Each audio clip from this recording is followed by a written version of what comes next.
Buenos días, estimados estudiantes. Bien, vamos a empezar con el tema 3 de esta semana. Tengan en cuenta que tenemos 11 temas que debemos de cumplir a lo largo de este curso de literatura. Entonces, recordamos también que el envío de las evidencias o de las tareas, o conocidas también así, deben ser semanales. Bien, entonces por favor, sí les voy a pedir que dentro de esta semana estén enviando al correo que ustedes están visualizando en la parte inferior de la diapositiva, melissa con doble s, punto álvarez, t de taza, gf, @gmail.com. ¿Bien? Entonces, para poder así tener el registro de sus notas y de sus asistencias, sobre todo a cada clase que ustedes están participando continuamente. Ahora, no solamente se evalúan las tareas, ni tampoco se evalúan solamente las asistencias o solamente los exámenes, sino que se evalúan estos tres criterios para poder así tener un panorama mejor, digamos, en cuestiones de calificación. Entonces, esta clase vamos a tener como tema literatura griega. Tenemos el tema 3, así que vamos a comenzar. ¿Bien?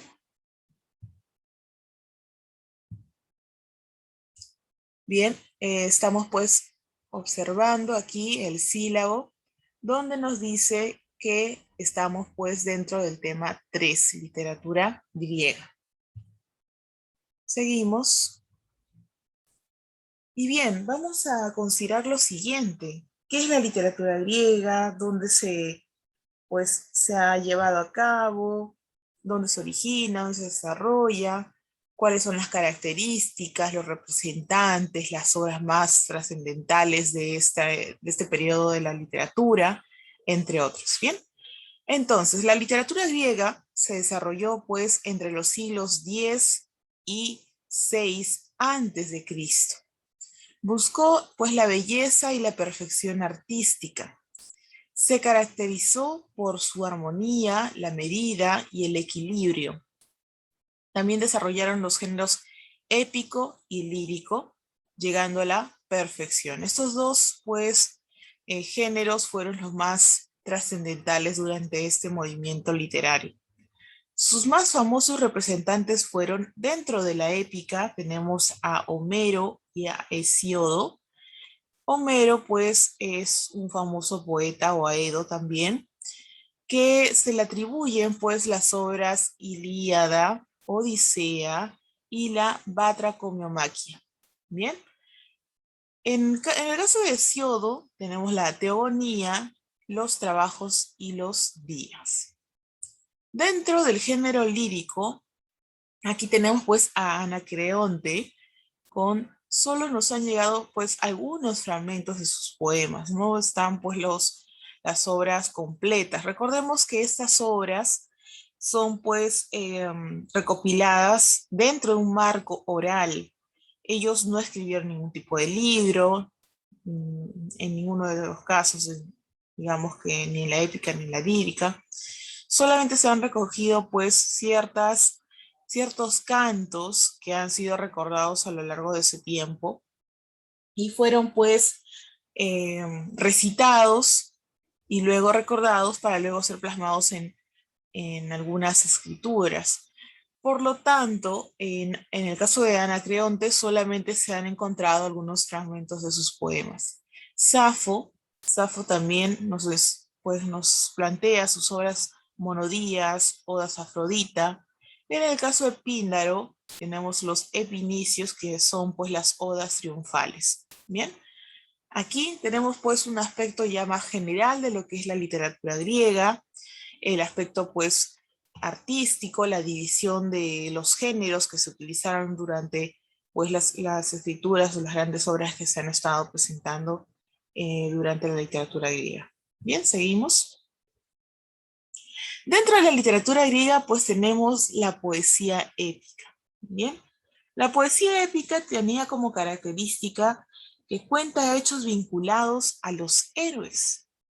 Recuerda que estamos en un género, digamos que del clasicismo, dentro del clasicismo, donde lo épico tiene que ver mucho con las hazañas de héroes.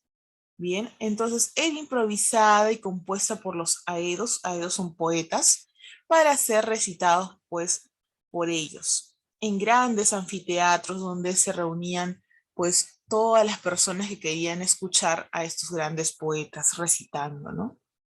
Muchos de ellos recitaban sus cánticos o sus poemas o también bueno, las epopeyas con algunos instrumentos tales como la lira, ¿bien? Que acompañaban pues ciertos cantos que ellos estaban manifestando. O también habían personas que hacían de coro para poder evidenciar ciertos sonidos que sean pues agradables y que puedan denotar cierta peculiaridad en el momento de cuando ellos contaban, ¿no? Esas hazañas de los héroes.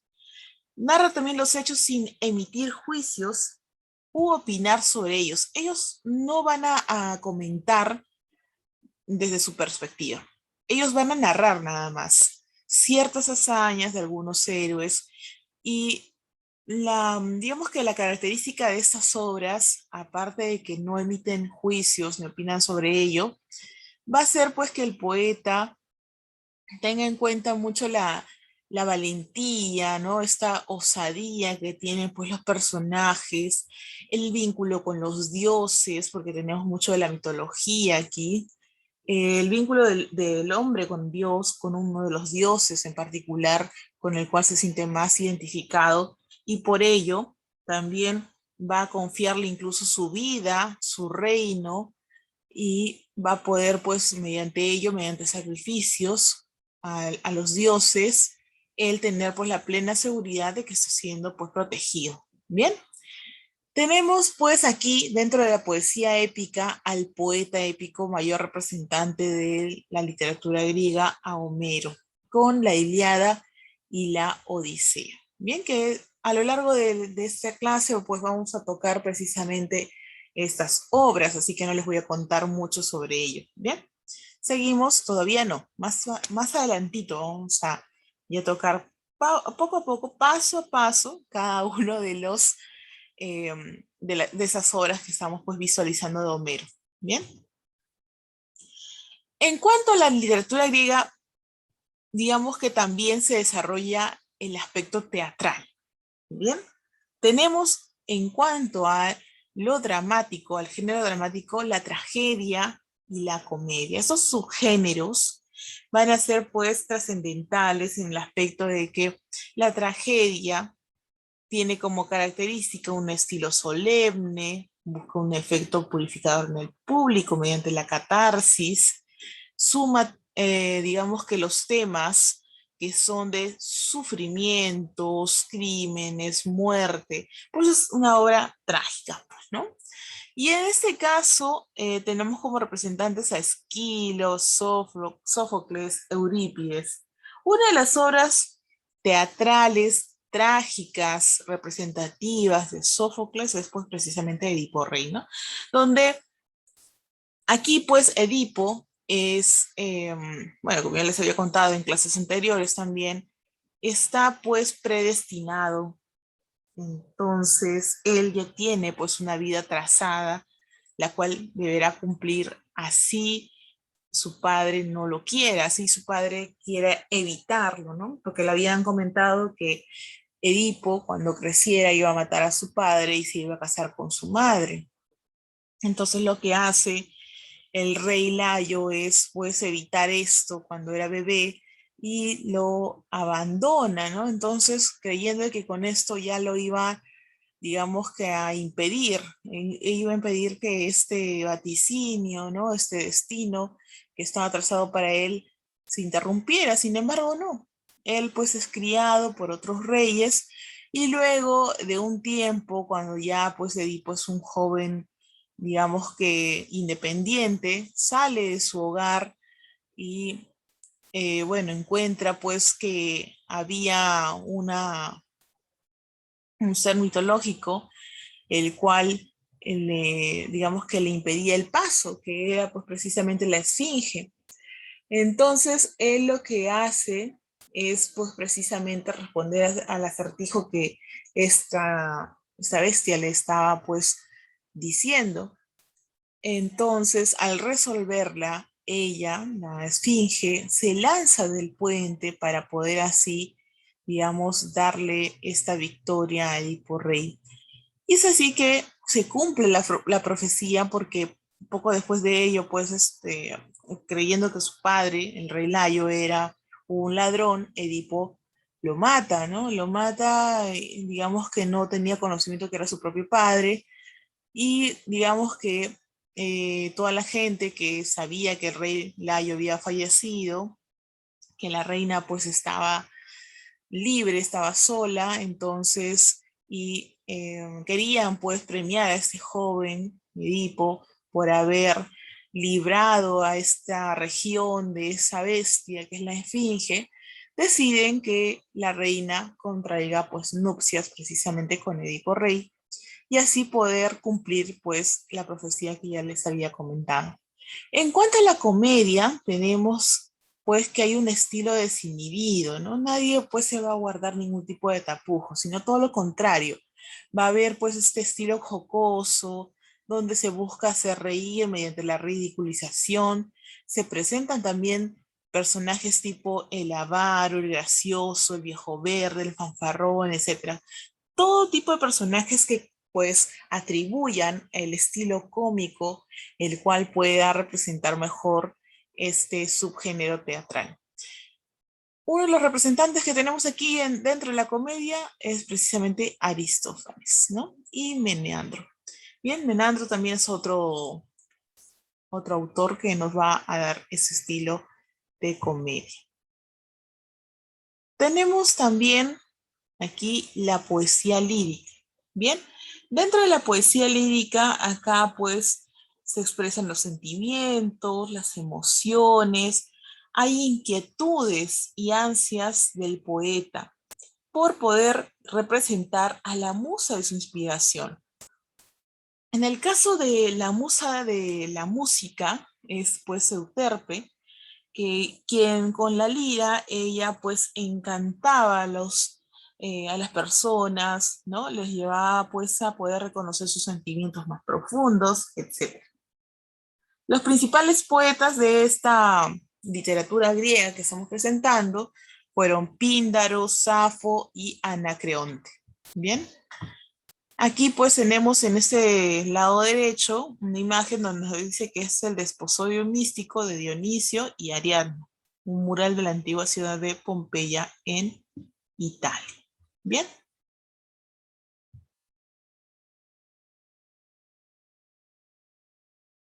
¿Cuáles son entonces aquí? Este es un plus por si acaso. Este es un plus en el cual estoy pues, digamos que representando ante ustedes, aparte de su libro, ¿no?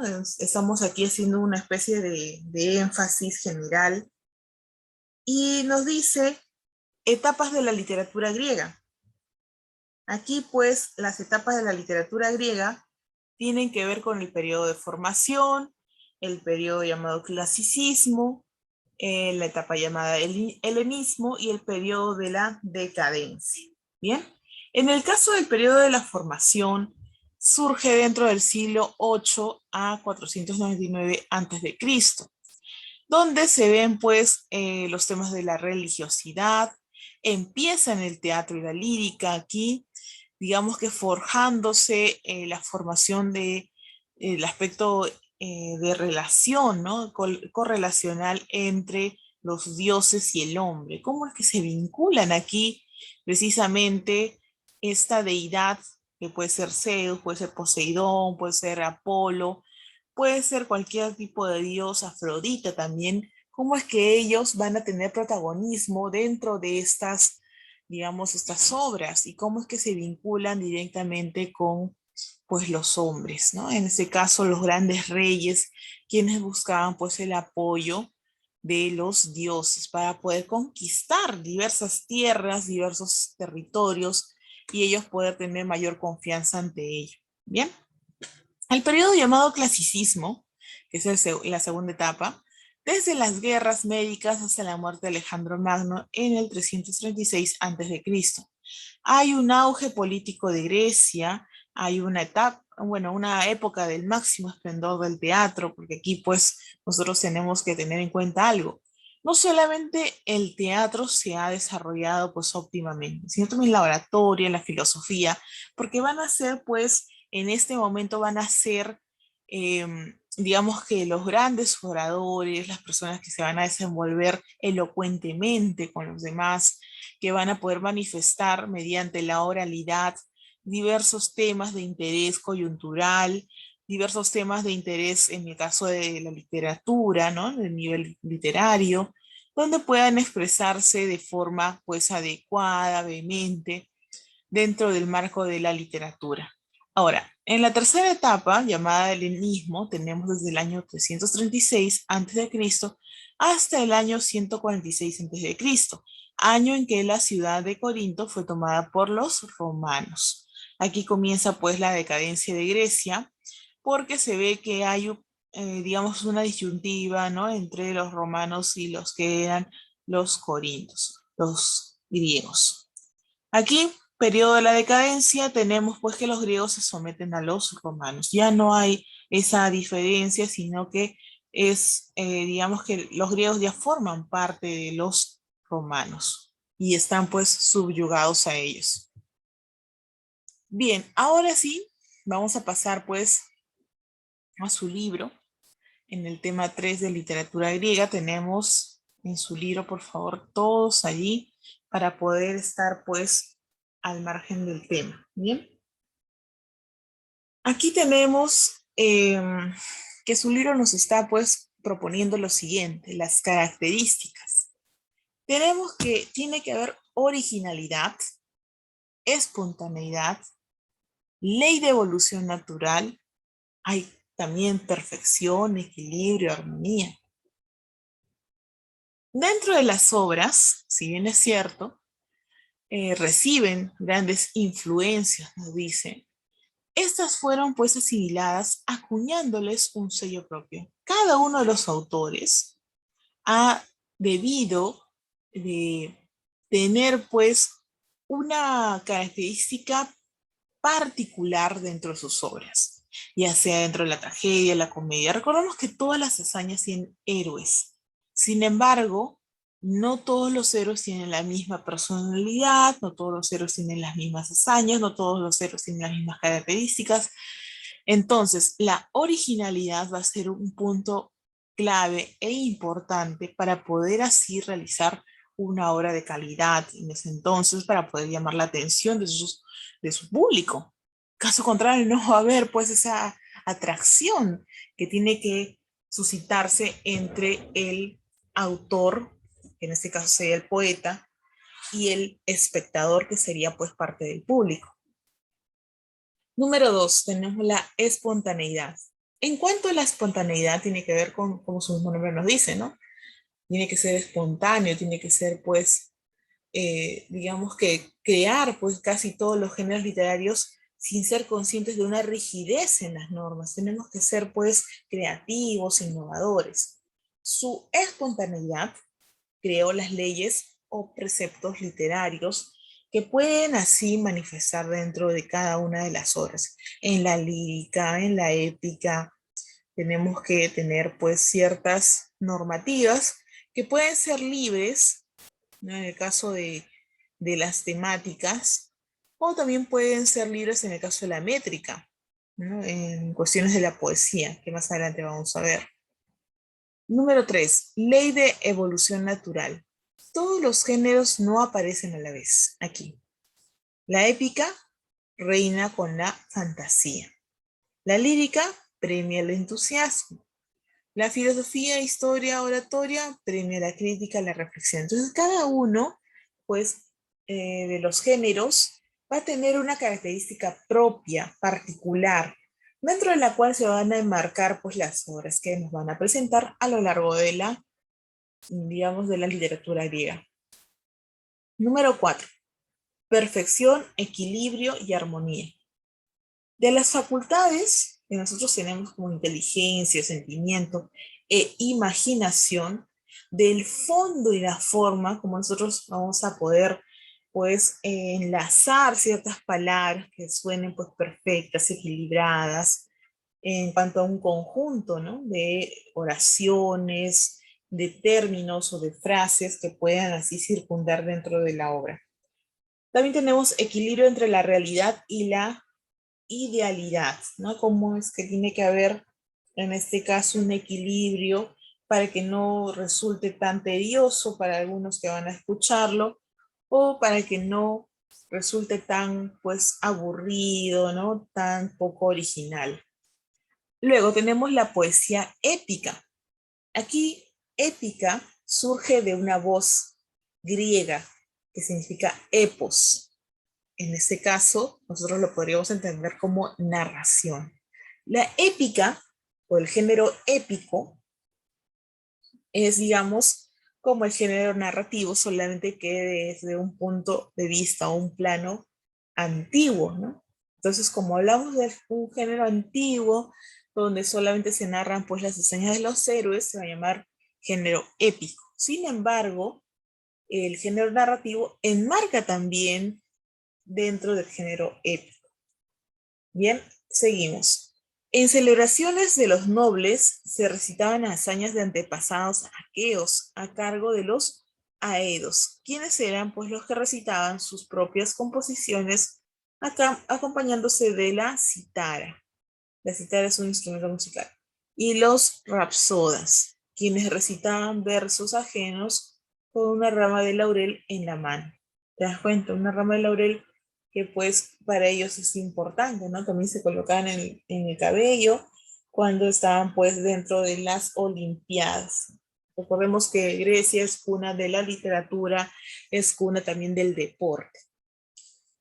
Las principales características de la poesía épica son, en este caso, que cuenta hechos vinculados a los héroes, ya sea hijos de un dios y un mortal, o sean pues hijos de un dios o vinculado pues a un ser humano.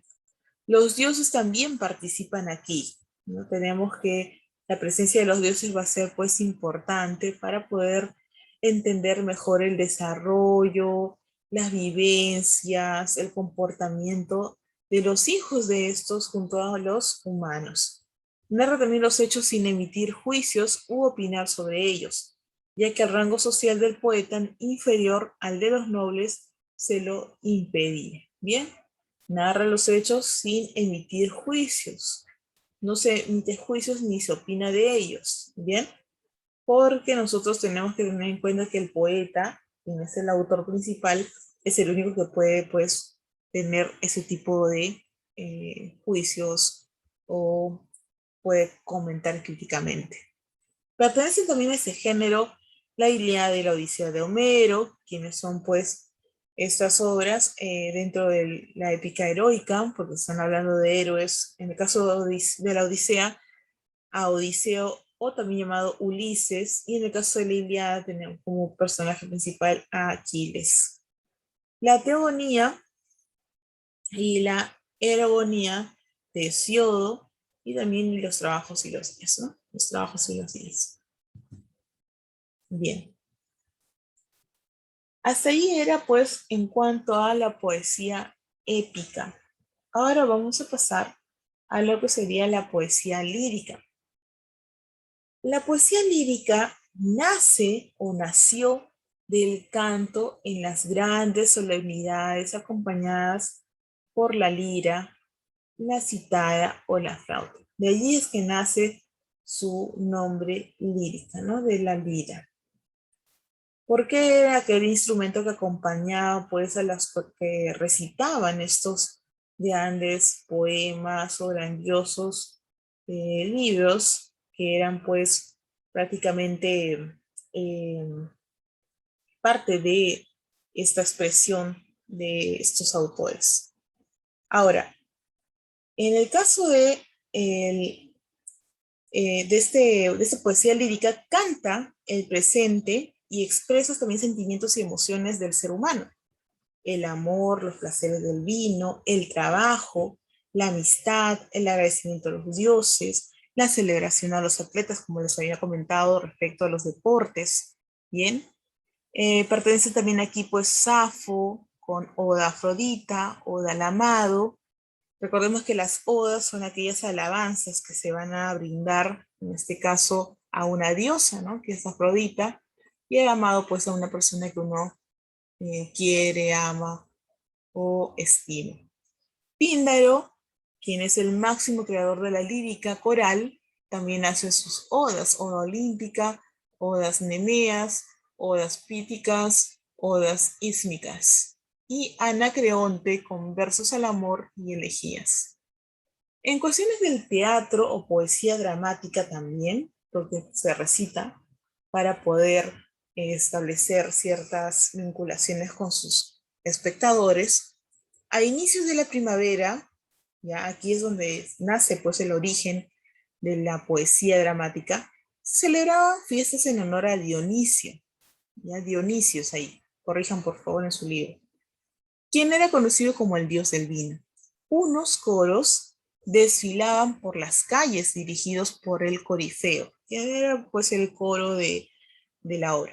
Con el paso del tiempo fueron apareciendo unos actores que dialogaban entre sí y con el coro y el corifeo. Los temas fueron variando y de la comparsa callejera se pasó a teatros construidos especialmente. Se usaban máscaras, disfraces, coturnos, altas pelucas. Bien, en el caso del teatro, pues vamos a ver esta variación, ¿no? Si bien es cierto, empiezan con un solo actor, luego se inserta ya el segundo actor y así sucesivamente ya van construyendo pues la obra teatral. Otra particularidad es que ellos utilizaban máscaras que los definían si estaban tristes, si estaban felices, o si es que estaban pues enojados, dependiendo también de la fisonomía de la máscara. ¿Bien? Aquí hubo tragedia y hubo comedia, como lo habíamos visto pues en esos, digamos, cuadritos de la parte inicial del texto. En tragedia se basan pues en la mitología. Tenemos a Esquilo con la obra de las suplicantes, los persas, 7 contra Tebas, Prometeo encadenado, la Orestiada, que es pues prácticamente de Agamenón, las Poéforas y las Euménides. Y en el caso de Sófocles tenemos a Edipo Rey, Áyax, Antígona, etc. Eurípides nos trae pues las desgracias de Agamenón y las fábulas tebanas. Finalmente, en cuestiones de comedia tenemos a Aristófanes con los babilonios, los arcanios, los caballeros, las nubes, las aves, las avispas, las ranas, el Pluto, Lisistrata, la asamblea de mujeres. Bien, todas esas obras que acabo de mencionar son pues precisamente de Aristófanes.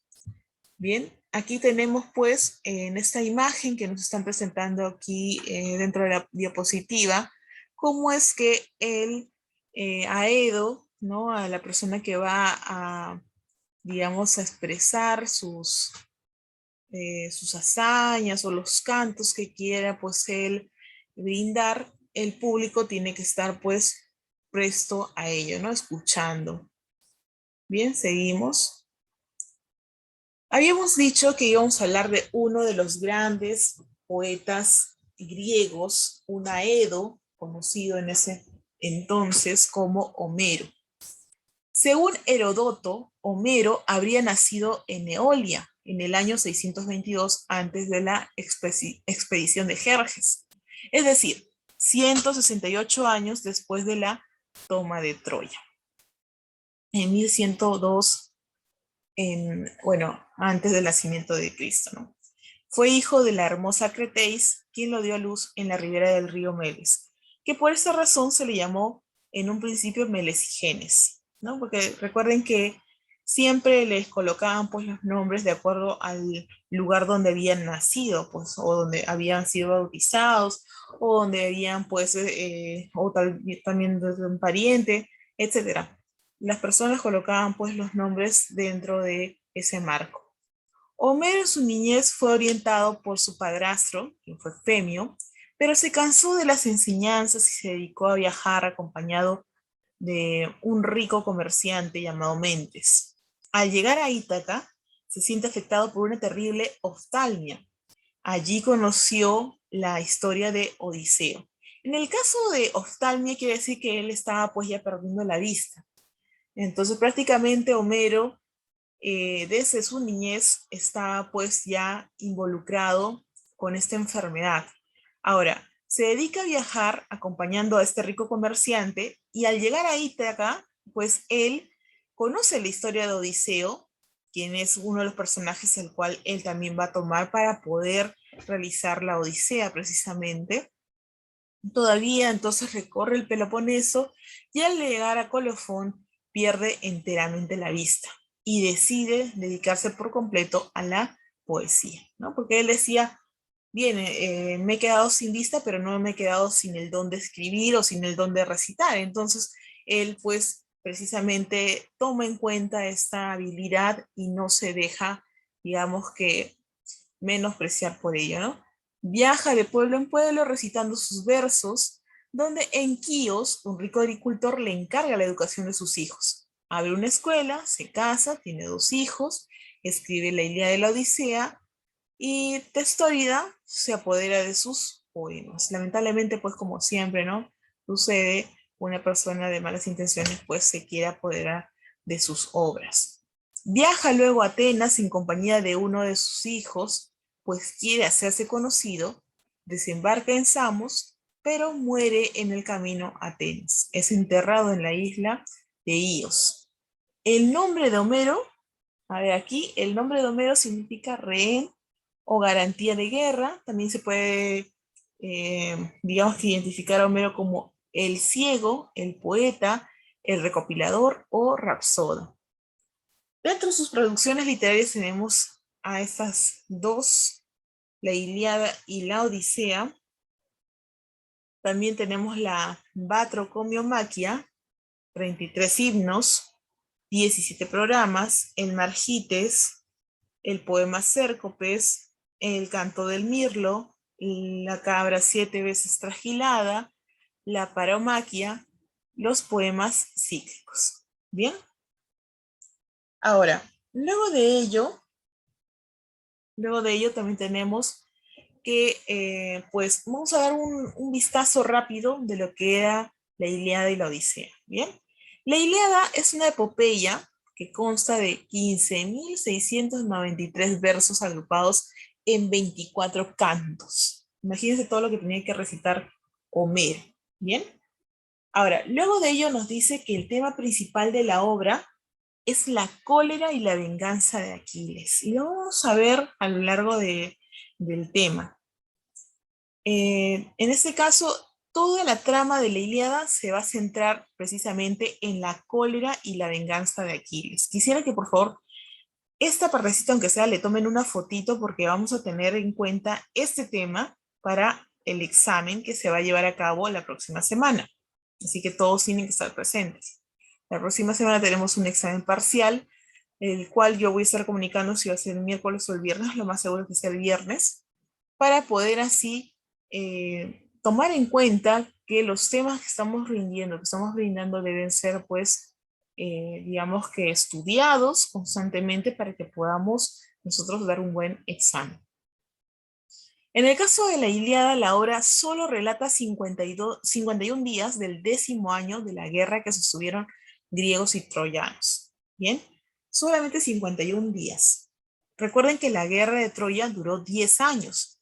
Y esta obra narra, digamos que una parte pequeña de la guerra del 10º año, o sea, del último año, solamente los 51 últimos días. Bien.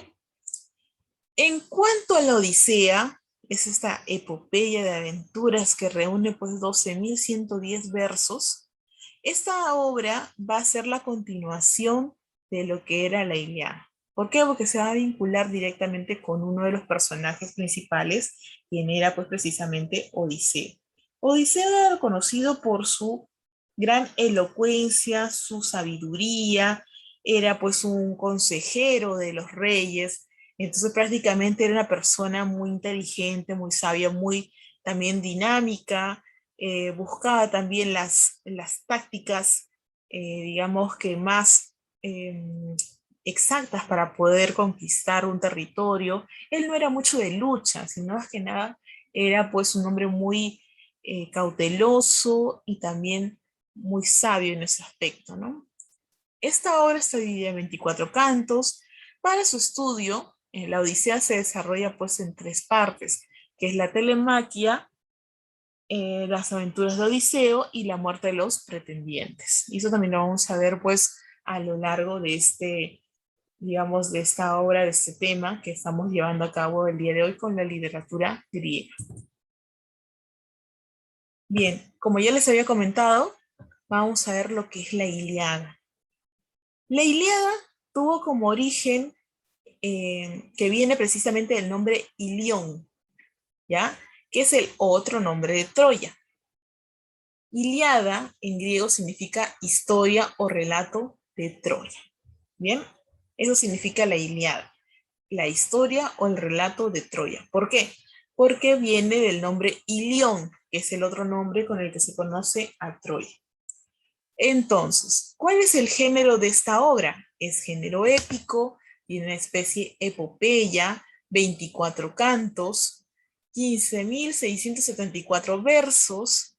Estos tipos de versos son hexámetros. Tiene un dialecto jónico propio de su lugar, ¿no? De origen. Y se celebra pues la fuerza y el valor heroicos, ¿no? De esos personajes que son pues conocidos como grandes héroes.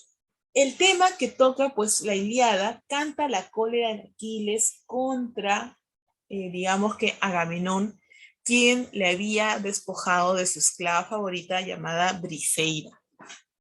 Tal cólera la manifiesta privando de su ayuda a los griegos en la guerra que por 10 años sostuvieron contra los troyanos, a causa del rapto de Helena, esposa de Menelao, rey griego, por París, príncipe troyano. Un momento, por favor. Bien, entonces, aquí prácticamente nos está dando a conocer el tema central de la Ilíada, ¿no? ¿Cómo es que la cólera de Aquiles se suscita cuando lo privan de su esclava Briseida, a quien había tomado pues como rehén de Troya, y que luego de este desacato, digamos así, de esta, digamos, discrepancia que tenía con el rey Agamenón, ya, él lo que hace pues es dejar de ayudar a los griegos, ya, privarlos de su ayuda, y durante estos 10 años pues no ayudarles en nada, no tratar de contribuir con ninguno de su, digamos, fuerza, ¿no? No atribuyó, digamos, con su valentía, ni su fuerza, ni su garbo que tiene él para poder luchar. Recordemos que también él fue pues introducido por su madre, que fue la diosa Tetis, fue introducido en un río que supuestamente tenía la inmortalidad, y su madre pues lo sumerge, olvidándose pues de un pequeño detalle, que no lo sumerge por completo, sino que su piecito, prácticamente la parte del tobillo, había quedado expuesta, ¿no? Entonces, el tobillo con el talón, ¿no? Porque de ahí lo estaba cogiendo al niño. Y sucede que esa fue la única parte que no estaba pues inmune, ¿no? Que no era inmortal. Y es allí donde a él pues le dan un flechazo y lo matan, ¿no? Porque le dan en la parte más débil de él. Ahora, esta cólera se da con este despojo, ¿no? De su esclava, pero que luego se va a acrecentar con, digamos, la idea de que han matado a su primo, Patroclo. Entonces, con ello ya, digamos que su cólera fue trasladada al más alto nivel, digámoslo así, ¿no? Patroclo, pues, era un ser muy querido para él, y que al vestirse de Aquiles para poder luchar, porque Aquiles no quería que luchara, él pues fue confundido, lo mataron, Y él en venganza busca a Héctor, quien era pues uno de los hijos del rey Príamo, para poder asesinarlo y así vengar su muerte. Y es allí donde pues se suscitan todo ese tipo de, eh, digamos, de consecuencias, ¿no? A partir de una acción suceden muchas reacciones. Y entonces tenemos aquí, dentro de este cuadro que nos presenta la diapositiva que les he traído, es que la Ilíada se presenta dentro de una estructura lineal con un motivo o tema central, se dirige a un término con gradación de intensidad creciente hasta la muerte de Héctor. O sea, ¿qué quiere decir esto? Que poco a poco, ¿no? Poco a poco, él pues, digamos, en ese caso Aquiles, si dijéramos, las acciones que son leves, leves, leves, se van acrecentando hasta llegar a la muerte de Héctor. ¿Por qué? Tú dirás, ¿y por qué Aquiles mata a Héctor? Porque Héctor precisamente fue quien había asesinado a su primo Patroclo, pensando que era él, precisamente, ¿no? Y Héctor le dice, yo pensé que eras tú, porque se movía igual que tú, atacaba igual que tú. Sin embargo, cuando le quitamos pues el casco, nos dimos cuenta que no eras tú, a pesar de que tenía tu armadura. Entonces, a pesar de la explicación que le dio Héctor, igual Aquiles no quedó conforme y lo asesina, ¿no? La cólera de Aquiles tuvo como causa a primera instancia fue pues el robo de Briseida por Agamenón, como ya les había dicho aquí, ¿no?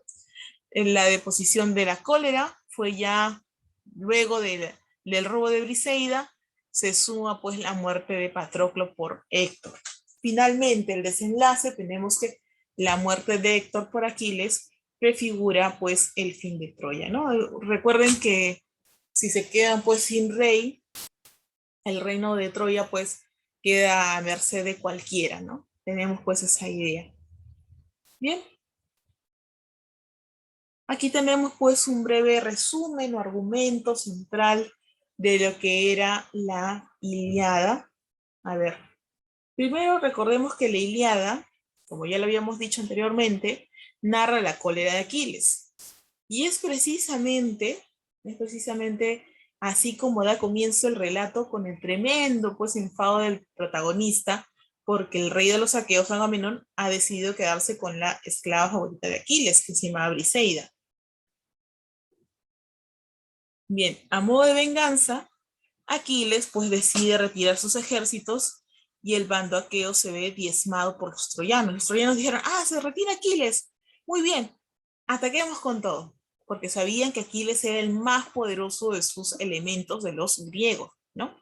En este momento, Patroclo, primo y amigo íntimo de Aquiles, decide ponerse sus armaduras de Aquiles y enfrenta pues la batalla haciéndose pasar por él, con tan mala suerte que lucha directamente contra Héctor. Precisamente contra Héctor, quien no había pues perdido nunca una batalla.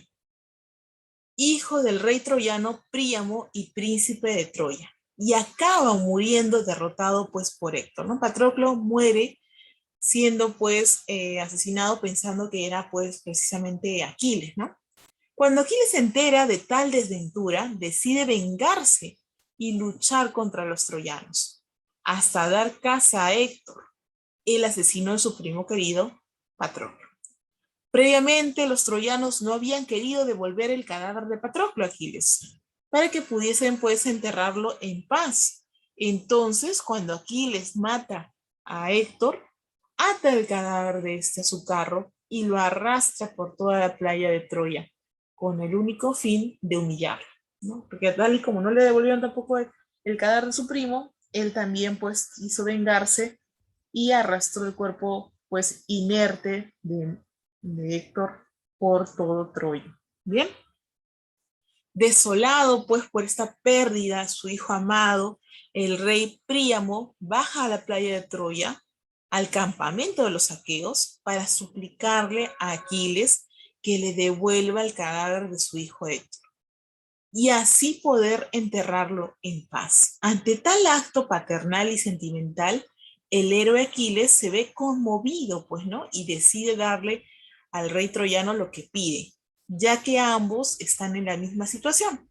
Es decir, llorando la muerte de uno de sus seres más queridos, ¿no? Él El rey Príamo lloraba pues la muerte de su hijo mayor Héctor, quien era pues próximo a ser rey de Troya, y Aquiles lloraba pues la muerte de su mejor amigo, primo, en ese entonces, Patroclo.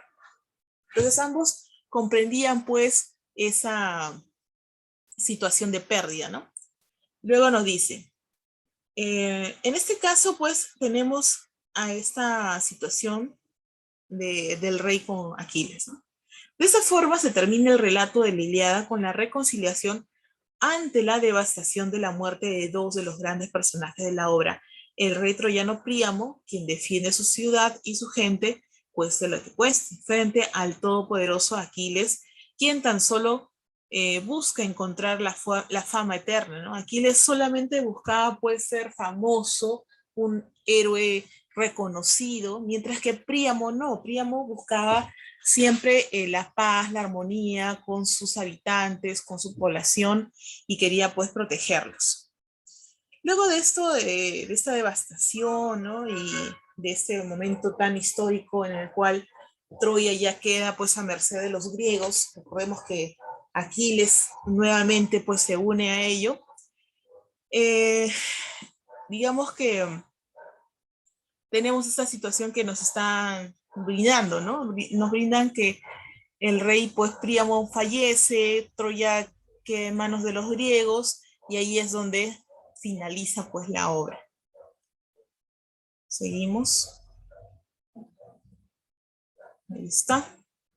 El caballo de Troya, ¿no? Tenemos esa imagen muy contundente. Los griegos, por medio de la idea de Odiseo o de Ulises, mejor conocido con ese nombre en cuanto a los griegos, se ingresan, ¿no? Ingresan a Troya dentro de ese caballo de madera, aduciendo que era un regalo de los dioses, y precisamente los troyanos lo reciben con gran algarabía.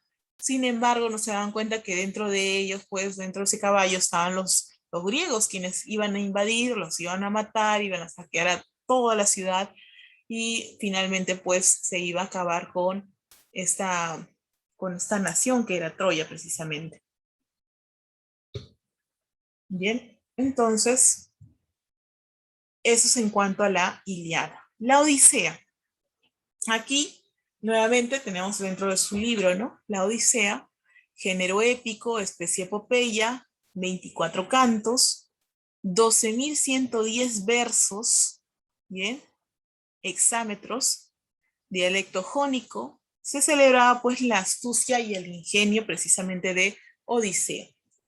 El tema que se va a tratar son las aventuras de Odiseo o Ulises en su regreso a Ítaca, su patria, después de la destrucción de la ciudad de Troya. Bien, por eso les decía que luego de la historia de Troya, ellos pues van digamos que van a llevarse a cabo pues esta situación, ¿no? De las aventuras de Odiseo. Ahora, la información previa que se va a dar es que cuando fue destruida, digamos que hace un momento les acabo de comentar, ¿no? Fue destruida la ciudad de Troya, los príncipes aqueos volvieron a Grecia, a sus respectivos reinos, ¿ya? Vuelve Menelao, vuelve Agamenón a Grecia, pero la cólera de los dioses, divididos entre quienes apoyaban a los griegos y a los troyanos, se cebó contra los vencedores. Muchos de ellos al llegar a Grecia fueron víctimas de intrigas, traiciones o desgracias. Algunos murieron y otros fueron alejados de la patria. Este último caso de ser alejado de la patria fue precisamente el de Ulises, ¿no? Ulises quiso llegar prontamente a su casa, a pesar de haber sido vencedor, porque gracias a él ingresaron con el caballo de madera y pues conquistaron todo Troya. Digamos que no pudo llegar a su lugar, a su casa, a Ítaca. Este último caso, pues, el de Ulises, quien fue retenido por naufragios, hechizos, alejándolo así de su familia, ¿no? Recordemos que Ulises, o también llamado Odiseo, tenía su hijo Telémaco y se había casado con Penélope. ¿Bien? Dentro de la estructura tenemos dos líneas convergentes, nos dice. Ulises y Telémaco. Una doble trama que convergen en el retorno de ambos. ¿Por qué? Telémaco Cuando crece, pues sabe que su padre se había ido a Troya y no regresaba por mucho tiempo. Entonces Telémaco lo que hace es viajar a buscar a su padre y en esta primera parte hay dos líneas convergentes, ¿no? Tanto que Ulises regrese como que Telémaco también regrese a su casa. Ahora, donde se vengan de los pretendientes de Penélope, ¿no? Penélope era una mujer muy bella, sola, con un reino inmenso, y pocos de los pretendientes sabían que Ulises era un hombre diestro, que estaba, digamos que muy comprometido con su familia, y le dijeron pues precisamente a ella que debía de alejarse pues de la idea de que Ulises iba a volver o que más aún estaba vivo, porque por tantos años no había vuelto, era porque tal vez había fallecido, digamos que dentro del mar, en un navío, etc. Entonces, Penélope no perdía la esperanza de volver a encontrarse con su esposo y con su hijo, por lo que les dijo a sus pretendientes, a esos hombres que vinieron a verla con el afán de poder casarse con ella, que solamente se casaría si es que terminaba de tejer o de hacer un tejido que ella estaba haciendo, ¿no? Ella pues durante el día tejía y durante las noches lo destejía. Y los pretendientes se fueron dando cuenta de ello, ¿no? De que nunca avanzaba con su tejido, a pesar de que en las mañanas ya lo tenía avanzado. Y también le propusieron otra situación, ¿no? Le dijeron, pero ¿por qué? Tú nos estás engañando, tú dijiste que iba a volver y que con tu tejido y al final nunca avanzas con nada, ¿no? Entonces hubo esa convergencia. Por un lado tenemos que Telémaco viaja, pues hace un viaje de iniciación, Ulises tiene peripecias dentro de su viaje, porque si bien es cierto, naufraga, Poseidón está enojado con él, así que hace todo lo posible por evitar que llegue a Ítaca, le manda tormentas, le manda pues, digamos que grandes ciclones, entonces esto de aquí le impide pues no llegar. Y por último tenemos el encuentro en Ítaca, donde se da pues la venganza, el exterminio de los Procos, la restauración del reinado de Ulises también, ¿no? Se van los Procos o los pretendientes y llega pues la restauración del reinado de Ulises, quien era pues el verdadero esposo de Penélope. Según lo que tenemos aquí dentro del resumen de la Odisea, es que ha sido descrita como el libro de la inteligencia y la astucia. La historia que narra aquí, pues, ocurre dentro del marco de la historia de la Ilíada, ¿no? Luego de la caída de Troya, en una guerra en la que Ulises también había sido conocido como Odiseo, se había destacado por lograr, pues, con su mente lo que no pudo lograrse por la fuerza. Recordemos que los griegos querían entrar como sea a Troya, pero nunca lo lograron. Entonces, quien propuso esto, digamos, de entrar dentro de un caballo y hacer creer a los troyanos que era pues una ofrenda de los dioses, fue precisamente Odiseo. Entonces, lo que dice aquí es precisamente, es cierto, pues, ¿no? Dice, lo que no se pudo con la fuerza, se pudo con la mente, Odiseo, porque era un hombre muy inteligente. Habiendo pasado luego de esto 10 años desde la caída de Troya, Odiseo todavía no pudo volver a su hogar en el reino de Ítaca, en Grecia. Mientras tanto, Penélope, su esposa, resistía a los pretendientes que la cortejaban e intentaban convencerla de que el héroe griego había muerto, lo que les había mencionado hace un momento, ¿se acuerdan? Ayudada por Mentor, amigo fiel de Odiseo, perdón, Penélope crió al príncipe Telémaco, hijo de Ulises. Sin embargo, Telémaco pues anhelaba desesperadamente expulsar a estos pretendientes de su madre porque no les tenía confianza o porque hacía mucho desorden, etc. Pero no tenía la confianza ni la experiencia para luchar contra ellos, puesto que uno de los pretendientes, que se llamaba Antinoo, planeaba asesinar al joven príncipe y así eliminar el único obstáculo en su plan de dominar el palacio. ¿Bien? Lo que no sabían los pretendientes es que Odiseo aún estaba vivo en la isla de Ogygia, de la bella ninfa Calipso, ¿no? Ella se había enamorado de él, lo mantenía ahí encarcelado, cautivado, por lo que a Ulises deseaba pues volver con su esposa e hijo, pero no tenía la forma en cómo escapar de Calipso. Mientras los dioses del monte Olimpo debatían el destino de Odiseo, porque sabían lo que estaba sucediendo, la diosa Atenea decidió ayudar a Telémaco, disfrazada de un amigo del padre de Ulises, lleva al príncipe a Pilos y Esparta, donde los reyes Néstor y Menelao, compañeros de Odiseo que también estuvieron luchando, ¿se acuerdan de Menelao? El que era pues esposo de Helena, quien había sido raptada por París. Entonces le informan que su padre sigue vivo y atrapado en la isla de Calipso. Telémaco entonces planea volver a su casa en Ítaca, pero Antinoo y los otros pretendientes lo estaban esperando con una emboscada, con la que planeaban matarlo al llegar al puerto. O sea, ya Antinoo había planeado que tenía que deshacerse sí o sí de su único hijo de Odiseo para poder así no tener ningún impedimento para poder casarse con Penélope. Bien, mientras tanto, para rescatar a Odiseo, el dios de los dioses, quien fue Zeus, decide enviar a Hermes, quien era pues un mensajero de los dioses, el que tenía pues los piecitos con alitas, ya es, quien logra persuadir a la ninfa Calipso de que permita a su prisionero construir un barco y abandonar la isla de Ogygia. De esta forma, Odiseo recupera su libertad, pero en su camino a Ítaca, Odiseo pues naufraga junto a la costa de Feacia y es rescatado por la joven Nausica, quien también se enamora de él y lo conduce al palacio de su padre, el rey Alcino. Ahora, durante la fiesta celebrada en su honor, Odiseo revela su verdadera identidad y cuenta a sus anfitriones todas las peripecias por las que tuvo que pasar. O sea, ¿cuáles son las peripecias? Los problemas, ¿no? Bueno, naufragó, sus siervos lo dejaron, estuvo con Calipso durante bastantes años. Entonces, todo eso les contó. Entonces, también durante la guerra de Troya, también recordemos, ¿no? Y las desventuras que le impidieron pues volver a Ítaca. Odiseo relata cómo, luego de abandonar Troya, él y sus compañeros navegaron hacia la región de los Cíclopes, donde fueron también capturados por el cíclope Polifemo. Ahí está la imagen, ¿no?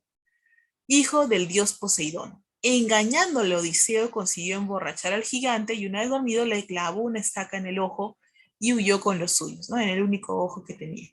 A continuación visitaron al dios Éolo, quien les concedió pues un viento favorable para llegar a casa y les ofreció también un odre lleno de vientos tormentosos. O sea, no solamente les dio una ayuda de poder llegar rápidamente a su casa, sino que también le dio pues vientos tormentosos, por si acaso, ¿no? La tripulación llevaba pues por la curiosidad, abrió el odre y un terrible huracán los arrastró a las Eolias. Odiseo y los suyos desembarcaron entonces en el país de los Lestrigones, una isla habitada por caníbales gigantes que devoraron a varios de ellos, ¿no? Por curiosos, pues fueron devorados. Es así que estos sobrevivientes desembarcaron en la isla de Circe, una hechicera con poderes para transformar a las personas en animales. Sin embargo, Odiseo pues se ganó la amistad y Circe le ofreció su hospitalidad durante un año. Antes de partir, el héroe griego siguió el consejo de la hechicera y consultó al vidente Tiresias, que es el que tenía unas manitos así cercanas, chiquitas, la manera de encontrar una ruta segura hacia Ítaca. ¿Cómo es que podía él llegar hacia su casa, ¿no? Para ello, bajó el mundo de los muertos, donde se cruzó con muchas almas, entre ellas la de su madre, Anticlea, y la de sus amigos Agamenón y Aquiles, muertos en la guerra de Troya. Retomado pues el camino a casa, se encontraron con las sirenas. Odiseo consiguió que sus hombres resistieran a los cánticos seductores de estas criaturas, siguiendo la recomendación de Circe de taparles los oídos con cera y atándose él mismo al mástil del barco de manera que pudiera oír su dulce voz sin peligro. Después de resistir este letal remolino de Caribdis en el mar y de escapar de Cilia, un monstruo de 6 cabezas sediento de sangre, llegaron a la isla donde Apolo cuidaba de su ganado. Hambrientos, los hombres ignoraron todo aviso y sacrificaron también algunos animales, lo que provocó que Apolo pudiese enviar una tormenta de la que Odiseo fue el único que sobrevivió. Tras esa tormenta, Odiseo fue arrastrado hasta la costa de Ogygia, donde Calipso, la bella ninfa del mar, se enamoró de él y lo mantuvo pues prisionero durante 8 años, prometiéndole buena suerte e inmortalidad. Finalmente, pues, Atenea, como ya les había comentado, ayuda pues precisamente a Odiseo a poder escapar. Justo cuando comenzaba a ver el final de su viaje, Odiseo se topa con otra desgracia. El dios Poseidón, enfurecido por la humillación que le había infligido a su hijo Polifemo, quien era el cíclope, envió una violenta tormenta que le hizo naufragar en la costa de Feacia. Y es así como termina la narración de Odiseo ante el rey Alcino, quien conmovido le proporciona un barco para que pueda volver a Ítaca. Una vez que llega a Ítaca, en este caso se hace pasar pues por una persona mendiga, ¿no? Porque se había dado cuenta que estaban esperando también para matarlo, podía pasarle eso, ¿no? Y muchos de los pretendientes pues estaban allí haciendo pues digamos que un caos total en su reino, por lo que Odiseo se disfraza, llega a su palacio, eh, todos lo reconocen, digamos como un mendigo, ¿no? Pero no como el rey Odiseo. Y Penélope cuenta al mendigo, o sea, supuestamente que ella pensaba que era un mendigo, el engaño con el que había conseguido evitar la elección de un nuevo esposo entre sus muchos pretendientes. Les prometía elegirlo una vez que hubiese terminado de tejer la mortaja para su suegro, ¿no? Eso es lo que les estaba comentando, su tejido. Entonces la vuelta de Odiseo se produce en el momento en el que los pretendientes intentaban forzarla a tomar una decisión. Y estaban ya hartos, que había pasado tantos años, y ellos querían ya de una vez que Penélope elija uno de ellos. Es entonces que Penélope tiene la ocurrencia de someter a sus pretendientes a una competición cuyo vencedor se convertiría pues en su esposo. Ella sabía que el único que podía hacer esto era Odiseo, ¿no? El caso era lanzar una flecha con un arco mágico que solamente Odiseo sabía utilizar. Esa flecha debía de pasar por todos los agujeros que estaban pues del lado de Odiseo. Así, de esa manera, ella podría contraer nupcias con el ganador. Finalmente, Odiseo revela su verdadera identidad a Penélope, quien lo recibe con lágrimas de alegría. Entonces la diosa Atenea retrasa el amanecer para prolongar su reunión. De esta forma, Odiseo cuenta sus aventuras a su esposa, mientras yacen, pues, ahora sí, descansando juntos en el lecho matrimonial. La diosa interviene por última vez a favor de Odiseo contra los parientes, de los pretendientes que querían vengarse, ¿no? O sea, hubo toda esta revuelta de acuerdo a que nadie quería aceptar que Odiseo pues debía de volver con su esposa porque ellos estaban cansados de esperarlos durante tanto tiempo para poder así, digamos, tener ese reino, y ninguno de sus planes de los pretendientes se llevó a cabo, para desgracia de ellos. ¿Bien? Muy bien, Ronald, buenos días. Seguimos. En cuanto a la actividad que tenemos en su libro, la actividad número 3, que recordemos que estamos en el tema de literatura griega, sobre la mitología griega nos dice, ¿no? Responde, ¿cómo eran los dioses griegos? De acuerdo a lo que hemos estado viendo durante estas 2 horas que son la Ilíada y la Odisea, los dioses griegos pues van a tener esta parentalidad con los hombres, ¿bien? Si tú le ofrecías pues ciertos sacrificios o si estabas de acuerdo con su actuar, ellos se apoyaban. Y si ellos sentían que tú los estabas amenazando o no habías estado de acuerdo con ninguno de sus, digamos, de su forma de pensar, también eran pues una amenaza para ti.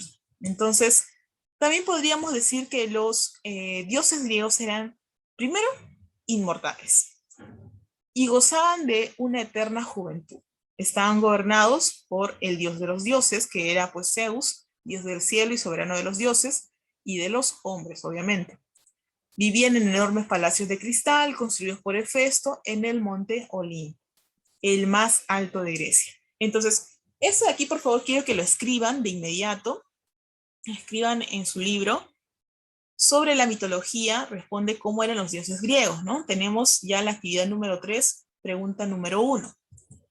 También nos dice que los dioses de la mitología griega respondían a los eventos naturales que afectaban a los seres humanos, quienes realizaban rituales para agradar a los dioses y venerarles culto, ¿no? Lo que les comenté hace un momento. Si tú estabas pues pendiente de ellos y querías agradarlos, entonces les rendías culto y ellos te respondían favorablemente.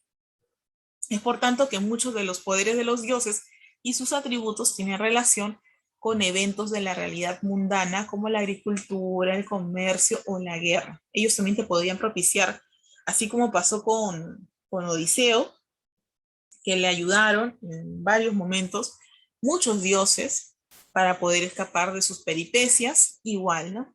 A los dioses se les podía pedir protección en diferentes aspectos de la vida, ya sea ante una guerra, ante un problema de salud, etcétera. O sea, ellos ya tenían pues programado ello, esa ayuda para poder, digamos que, corresponder a los que lo solicitaban. Bien, entonces vamos a ir escribiendo esa primera pregunta para poder así completar el libro. Vamos a completar el libro. Recuerden que las evidencias tienen que ser enviadas durante la semana, ¿bien? Por ejemplo, somos lunes, hasta el viernes voy a esperar lo que son las actividades 3, 4 y 5 que vamos a realizar esta semana. Bien, pasamos entonces a la pregunta número 2. ¿Cómo eran los dioses griegos y por qué eran considerados un nexo entre los dioses y los hombres? Bien, los dioses griegos nos dicen que fueron pues personas que adoptaron figuras humanas, fueron deidades, perdón, que se, digamos que se ponían en manifiesto como si fuera un ser humano, ¿ya? Y personificaban pues las fuerzas del universo. Cada dios tenía una habilidad diferente, ¿no? En el caso de Zeus tenía la habilidad de poder manejar los truenos, aparte que era un dios que todo lo podía. En el caso de Poseidón se encargaba más de los mares, ¿no? Y así, teníamos pues ciertas diferencias, ciertas cualidades. En el caso de Atena, que es la sabiduría o justicia también, entre otros. Al igual que los hombres, los dioses helenos eran impredecibles, por eso unas veces tenían un estricto sentido de justicia y otros podían ser muy crueles y vengativos incluso. Bien, y eso también lo hemos visto en la Odisea, ¿no? Que se vengaron. En el caso de Poseidón, que se vengó porque, ¿qué había pasado? Odiseo le había incrustado una daga en el ojo de su hijo, ¿no? De Polifemo, del Cíclope. Su favor, su favor se alcanzaba por medio de los sacrificios y de la piedad, pero estos procedimientos no eran siempre efectivos, puesto que los dioses eran muy volubles. O sea, digamos que tú le das un sacrificio a un dios con la condición de que él te ayude. No necesariamente él te iba a ayudar porque tú le hayas dado pues un sacrificio, le hayas dado una ofrenda. Ellos eran muy volubles en cuestiones de actitudes. Entonces, tenías pues ese, digamos que esa posibilidad de que no te ayudase, ¿no? Pero por lo general sí eran pues, digamos que deidades que contribuían con los hombres, ¿no? En este caso, si tenían alguna necesidad. Bien, pregunta 3. Relata algún mito del antiguo Perú, luego comenta de qué manera sus personajes son seres con poderes extraordinarios. Yo aquí, mira, ese es mi caso particular. Yo les he traído el mito de Nailam, ¿ya? El mito de Nailam. Ustedes pueden hacer lo mismo si en caso pues quieran avanzar su libro ahora, o si no, pueden tomarse un tiempo y buscar otro mito. ¿Bien? En el caso del mito de Nailam, yo lo escogí porque trata también de un dios, ¿bien? Un dios, pero ya contextualizado aquí a lo que es pues Perú, ¿bien? Entonces, Nailam era un dios, nos dice, que llegó misteriosamente a las costas de Lambayeque a inicios del siglo VIII, navegando en caballos de totora, acompañado bueno, numeroso séquito, ¿no? Muchas personas que lo seguían. La leyenda dice que gobernó durante muchos años y trajo prosperidad a su pueblo. Al envejecer, le crecieron alas y emprendió el vuelo, cosa que es algo pues sobrenatural, ¿no? Por eso es que lo consideran un dios, porque a ninguna persona cuando envejece le salen pues alas, que yo sepa. Para que no lo olviden, dejó su imagen tallada en una hermosa estatuilla de piedra verde a la que llamaron Yampayek, que significa estatua de Nailam. De esta palabra nació el nombre del departamento. Los tumis de oro que hoy conocemos son una representación suya, ¿no? Si se dan cuenta, lo que corona pues a Nailam se parece a lo que es el tumi, ¿no? Parte del cuchillo ancestral, el tumi. Bien. Entonces, con el tumi nosotros podemos recordar la imagen de Nailam, que es este dios misterioso que llegó pues a Lambayeque. Mira, es un relato corto donde nos narran pues brevemente lo que fue el dios Nailam. Bien, ahí tienen pues una idea. Yo les he traído prácticamente, les estoy realizando, digamos que el trabajo de actividad para la casa. Solamente va a ser hasta que llegamos al parcial, porque quiero que también tengan pues una idea más clara, ¿no? Porque vamos a tener una evaluación, les decía, el día viernes de la próxima semana. Así que vayan por favor leyendo, vayan recopilando cierta información. Seguimos. Bueno, igual yo los voy a estar avisando constantemente, porque puede que también me modifiquen la fecha, pero igual yo les voy a decir qué tema, hasta qué tema vamos a tocar en la evaluación parcial. ¿Bien? ¿Cómo se originaron la épica, la lírica y el teatro en Grecia? Pregunta 4. ¿Cómo se origina la épica, la lírica y el teatro en Grecia? A ver. Aquí vamos a tener el género épico, principalmente. Es una narración en verso que relata pues las hazañas de los héroes, ¿no? Las hazañas históricas que podían ser reales o formar también parte del corpus mitológico griego, cuyas características tienen que va a haber siempre un héroe, van a haber elementos sobrenaturales, la intención moral, la narración en verso y lenguaje elevado, legado histórico, temática bélica, porque tiene que ver con lo de la guerra, la presencia religiosa, porque tiene que ver con la presencia de dioses. Tenemos el caso de la Odisea, la Ilíada y la Divina Comedia, que bueno, eso lo vamos a ver en la próxima clase. En el caso de el género lírico, proviene de la palabra lira, que fue un instrumento de cuerda parecido a un arpa. ¿Ves? Así. Eso también lo platicamos en la primera parte del tema, con el que se acompañaba el canto de historias en verso en la antigüedad, Grecia y Roma. Y en el caso del origen del género dramático tenemos que el teatro clásico griego tiene como primer marco de representación cualquier lugar cercano al altar de Dionisio, quien era el dios del vino y la fecundidad. También lo hemos tratado en la primera parte de la teoría. Bien, ¿con qué nace el género dramático? Bien, con Dionisio, el dios del vino. Eran en las fiestas dionisíacas o bacanales en las cuales los hombres se cubrían con pieles de macho cabrío, cantaban y bailaban. Y recuerden también el uso de las máscaras, ¿bien? En el género dramático. Aquí, ¿ves? Precisamente, el uso de las máscaras, el anfiteatro, ¿bien? ¿Cómo era la escenificación de una obra teatral? ¿Cómo era? Primero, recordemos que los orígenes del teatro griego es que surgió de las fiestas religiosas en honor al dios Dionisio o Baco. Los géneros más importantes fueron la tragedia y la comedia, y cómo se escenificaban en anfiteatros, ¿ya? Haciendo uso de la máscara del teatro griego. Si te das cuenta, cada una de las máscaras tiene una particularidad, ¿no? Que pues manifiesta ciertas emociones, las cuales pues querían dar a conocer a los espectadores. Bien, eso es en cuanto a la pregunta 5. Pregunta 6. Elabora un cuadro comparativo de la estructura de la Ilíada y la Odisea. También, miren, yo les estoy dejando en el video todas las preguntas resueltas de su libro, por favor. Tienen que resolverlas, entonces solamente plasmarlas del video al libro, ¿ya? Y me las envían a mi correo. Bien, acá. Un cuadro comparativo entre la Ilíada y la Odisea podría ser esta. La Ilíada, nombre de una ciudad llamada Troya o Ilión, que es lo mismo. Proviene ese nombre. La Ilíada proviene del nombre. La Odisea proviene del nombre de un hombre. Por ejemplo, Ulises u Odiseo, ¿ya? Que es lo mismo. la misma persona, solamente que Ulises se dice en Grecia y Odiseo se dice en Roma, pero es lo mismo.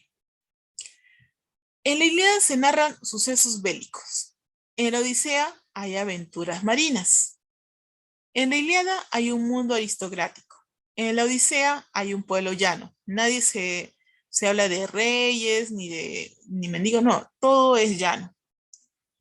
Troya real, país fantástico. Si te das cuenta, aquí en la Ilíada se narra pues un lugar real, objetivo, tal cual, Troya, como una nación, para poder, digamos que conquistar. En el caso de la Odisea no, se habla pues de ciertos lugares donde él estuvo cautivado, hubo también magia, fantasía, porque hubo una bruja que los transformó en animales, ya lo hemos leído hace un momento. O sea, tenemos todo ese país fantasioso. En la Ilíada hay muchos protagonistas, muchos, los cuales van digamos que llevar a cabo esta obra, ¿no? Eh, Príamo, a Héctor, a Aquiles, Menelao, Agamenón. O sea, tenemos un montón de protagonistas aquí en la Ilíada. En la Odisea solamente hay tres. ¿Quiénes son?